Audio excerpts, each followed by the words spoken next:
Hello दोस्तों, love for English literature में आपका स्वागत है। हम बात कर रहे हैं जेफरी चौसर की कैंटरबरी टेल्स के प्रोलॉग की।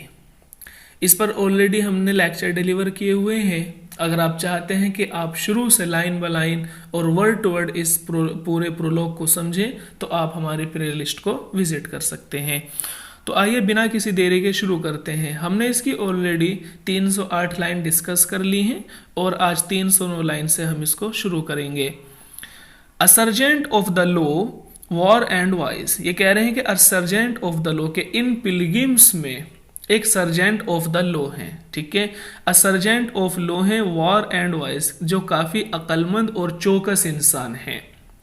कि इन सब पिलग्रिम्स में एक सर्जेंट ऑफ द लॉ है वॉर, जो काफी चौकस है, एंड वाइज और काफी अक्लमंद है।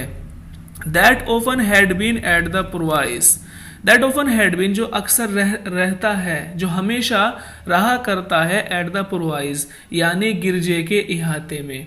जो गिरजे का इहाता होता है, जो गिरजे का आसपास का एरिया होता है, उसमें रहता है। कि सर्जेंट ऑफ द लॉ है इन लोगों में जो काफी चौकस है, काफी अक्लमंद है और जो हमेशा चर्च के आसपास ही रहता है। There was also full rich of excellence, ये कह रहे हैं कि there was also full rich of excellence यानी जबरदस्त क्वालिटी का मालिक है। जो सर्जेंट ऑफ द लॉ है वो अपने हुनर में एक मास्टर है, जबरदस्त क्वालिटी रखता है, जबरदस्त नॉलेज रखता है अपने हुनर की। कैसा है? डिस्क्रीट, बहुत ज्यादा समझदार है। He was end of great reverence, great reverence बहुत ज्यादा इज्जत रखने वाला है, यानी वो अपने काम में माहिर है। डिस्क्रीट यानी समझदार है और वो बहुत ज्यादा इज्जत रखता है। ही सीम्ड स्विच, ये कह रहे हैं कि ऐसा लगता है, ऐसा महसूस होता है कि his words were so wise, ये कह रहे हैं कि उसकी जो बात है, उसकी जो वर्ड्स हैं, उसकी जो बातें हैं, सो वाइज, बहुत ज्यादा समझदारी वाली होती हैं। कि उसकी बात को सुनकर ऐसा लगता है कि उसकी बातें हमेशा समझदारी वाली होती हैं। जस्टिस ही वाज, कि उसको जस्टिस बनाया जाता है, उसको जज बनाया जाता है। फुल ओफन इन एसाइज, एसाइज समझ लें, एसाइज आज तो परमानेंट कोर्ट हो गए हैं, परमानेंट अदालतें हो गई हैं, लेकिन पहले जो फौजदारी या दीवानी जो मैटर हुआ करते थे उनके लिए अलग अलग टाइम पर अदालतें लगा करती थी।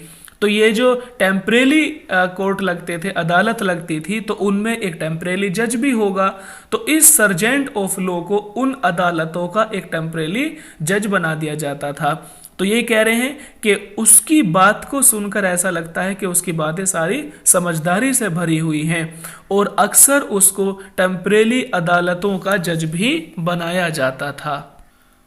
Bye patent and by plain commission, by patent या तो उसको सरकार के जरिए जज बनाया जाता था, एंड बाय प्लेन कमीशन या किसी कमीशन के जरिए उसको जज बनाया जाता था।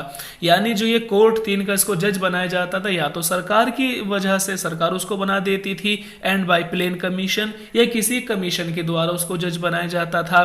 क्यों बनाया जाता था? फॉर हिज साइंस, उसकी नॉलेज की वजह से, उसकी जो जानकारी थी उसकी वजह से उसको जज बनाया जाता था। And for his high renown, renown बोलेंगे दोस्त यहाँ पे इज्जत, शोहरत, जो है इम्पोर्टेंस, है ना। कह रहे हैं कि या तो उसके इल्म की वजह से, उसकी जानकारी की वजह से उसको जज बनाया जाता था, and for his high renown या उसकी बहुत ज्यादा शोहरत की वजह से उसको जज बना दिया जाता था। Office and robes had he many one, so great a purchaser was nowhere none, कह रहे हैं कि ऑफिस, उसने बहुत ज्यादा पैसे जो है इकट्ठा कर लिए थे, एंड रॉब्स, बहुत ज्यादा उसने कपड़े इकट्ठा कर लिए थे। हैड ही मैनी वन यानी उसने, उसके पास थे। तो ये कह रहे हैं कि इतना बेहतरीन जज था ये कि लोगों ने उसको बहुत ज्यादा फीस दी हुई थी, बहुत ज्यादा उसको पैसे जो है उसने इकट्ठे कर लिए थे अपने इस काम से, एंड रॉब्स और बहुत सारे कपड़े उसने गिफ्ट की तरह हासिल किए हुए थे। सो ग्रेट अ परचेजर, कि इतना जबरदस्त जमीन का खरीदने वाला, परचेजर खरीदने वाला, वाज नोवेयर नन, के वहां आसपास कोई नहीं था। कि जितना कि सर्जेंट ऑफ लॉ ने जमीन खरीदी हुई थी, इतनी ज्यादा जमीन खरीदने वाला आसपास कोई दूसरा नहीं था। All was fee simple to him in effect. His purchasing may be not been if in fact. कह रहे हैं कि all was fee simple, कि उसने जो जमीनें खरीदी हुई थी, इतना जबरदस्त जमीन का खरीदने वाला कोई नहीं था, तो बता रहे हैं कि all was fee simple, कि उसने जो जमीनें खरीदी हुई थी in effect, पूरी तरह से कानूनी तौर पर, ऐसा नहीं है कि इलीगली उसने जमीनें खरीद ली थी, बल्कि लीगली उनके जो पूरे कागजात थे उनका पूरा बंदोबस्त इसके पास रहता था। His purchasing might not been in effect, कि उसकी खरीदी हुई जमीन पर, हिज परचेजिंग, कि उसकी खरीदी हुई जमीन को might not been in effect, गैर कानूनी नहीं कहा जा सकता है, कि इसकी खरीदी हुई जमीन के सारे कागज इसके पास मौजूद थे और इसकी जमीन को इलीगल करार नहीं दिया जा सकता।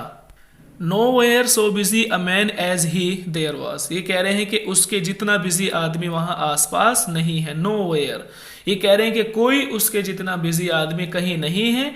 And yet he seemed busier than he was, और इसके साथ जितना बिजी वो रहता है उससे कहीं ज्यादा दिखाई देता है। yet he seemed busier, कि वो उससे कहीं ज्यादा बिजी दिखाई देता है than he was, जितना कि वो है, कि जितना वो बिजी रहता है उससे ज्यादा बिजी दिखाई देता है और ऐसा लगता है कि उससे ज्यादा बिजी आदमी उस इलाके में कोई नहीं है।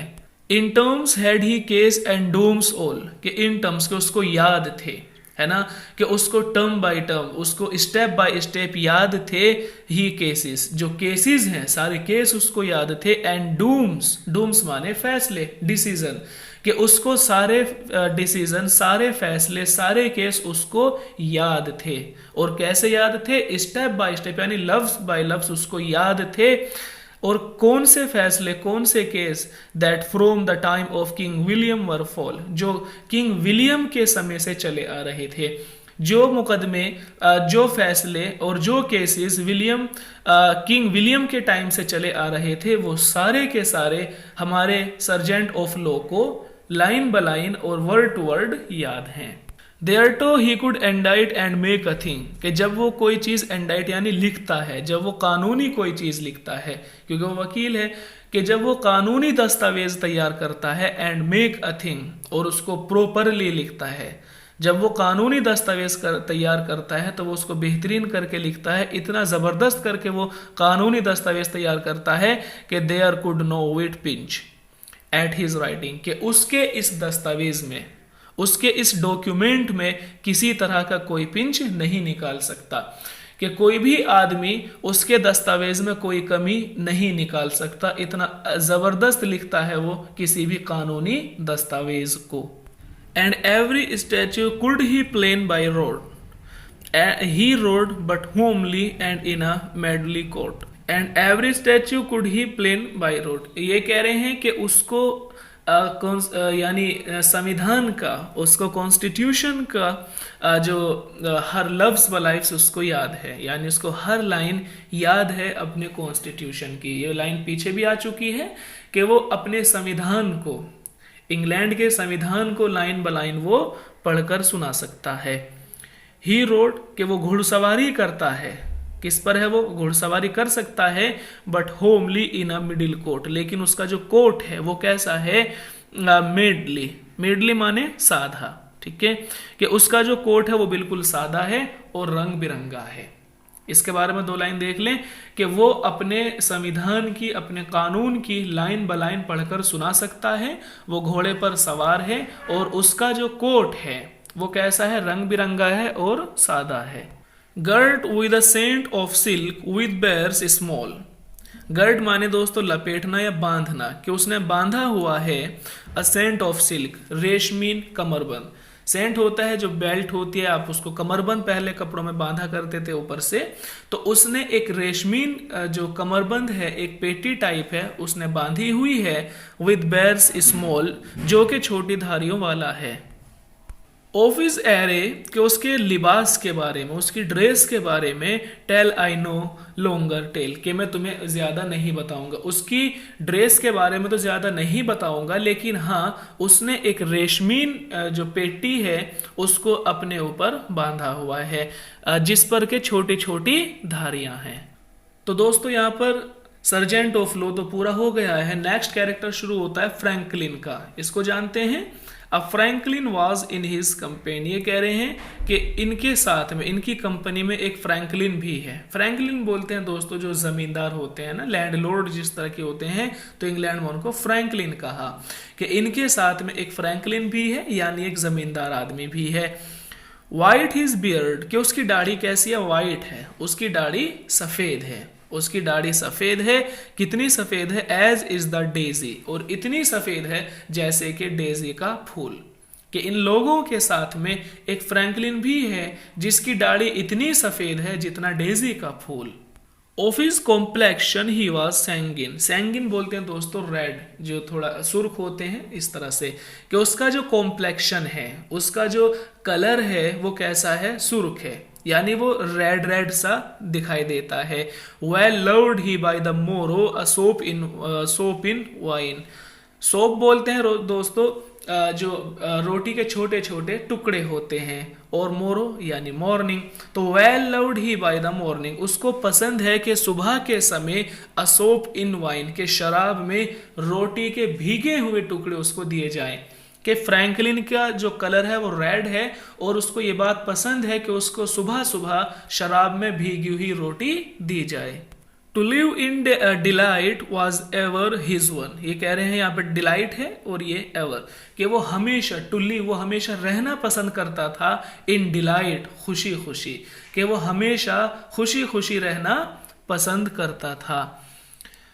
कह रहे हैं कि for he was Epicurus own son, और वो अपने आप को एपीक्रस का बेटा समझता था। ठीक है, अपने आप को एपीक्रस का बेटा समझता था, और वो जिंदगी खुशी खुशी गुजारना पसंद करता था। That held opinion that plain delight, उसका ये मानना था, ओपिनियन यानी उसका ये मानना था कि इंसान को जो खुशी मिल सकती है, दैट प्लेन डिलाइट, के इंसान को जो सच्ची खुशी मिल सकती है, एक अच्छी खुशी उसको मिल सकती है, वाज वेरी फेलिसिट परफेक्ट, यानी वो उसको अपने ही अंदर खोजनी पड़ेगी, अपने ही अंदर उसको तलाश करनी पड़ेगी, कि इंसान अपने आप को खुद से ही खुश रख सकता है, ये उसका मानना था। एन हाउस होल्डर्स, और मैंने बताया था कि वो काफी जमींदार है ना, काफी जमीनें उसके पास है। एन हाउस होल्डर्स, कि वो अपने घर का, अपने इलाके का बड़ा आदमी है। And that a great was he, यानी वही मतलब है कि वो अपने इलाके का, अपने एरिया का एक बड़ा आदमी है, सम्मानित आदमी है। कैसा सम्मानित है, सेंट जूलियन, कि जैसे कि सेंट जूलियन हुआ करते थे, he was in his country, यानी जैसे कि सेंट जूलियन अपने इलाके में जो है सम्मानित समझे जाते थे, ऐसे ही आज ये फ्रैंकलिन अपने एरिया में सेंट जूलियन समझा जाता है। आगे देखें, his bread his L was always after one, ये कह रहे हैं कि हिज ब्रेड, उसकी जो रोटियां हैं, हिज ओल एल, और उसकी जो शराब है वो हमेशा कैसी होती थी, आफ्टर वन, यानी बेहतरीन क्वालिटी की उसकी रोटी और उसकी शराब हुआ करती थी। A better and wind man was nowhere none, और इतनी जबरदस्त उसकी रोटी और शराब हुआ करती थी कि उस एरिया में नो वेयर नन, के कोई भी आदमी इतनी महंगी और इतनी अच्छी शराब और रोटी नहीं रख सकता था। ये कह रहे हैं कि उसकी जैसी शराब और उसकी जैसी ब्रेड कोई उसके एरिया में नहीं रखता था।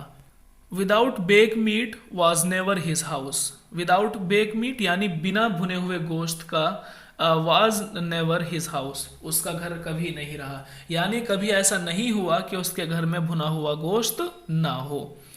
ऑफ फ्लैश ऑफ फिश, मछली का गोश्त होता था उसके पास। फ्लैशेस, फ्लैशेस बोलते हैं दोस्तों यहाँ पे दो वर्ड हैं, मटन का भी गोश्त उसके पास, मटन भी होता था और बीफ भी उसके पास होता था, यानी फिश जो मीट है वो भी है, मटन भी है, और जो है बीफ भी उसके पास होता था। एंड दैट सो प्लेंटियस, और ऐसा नहीं कि थोड़ा बहुत, प्लेंटियस यानी प्लेंटिफुल, बहुत ज्यादा उसके पास गोश्त होता था।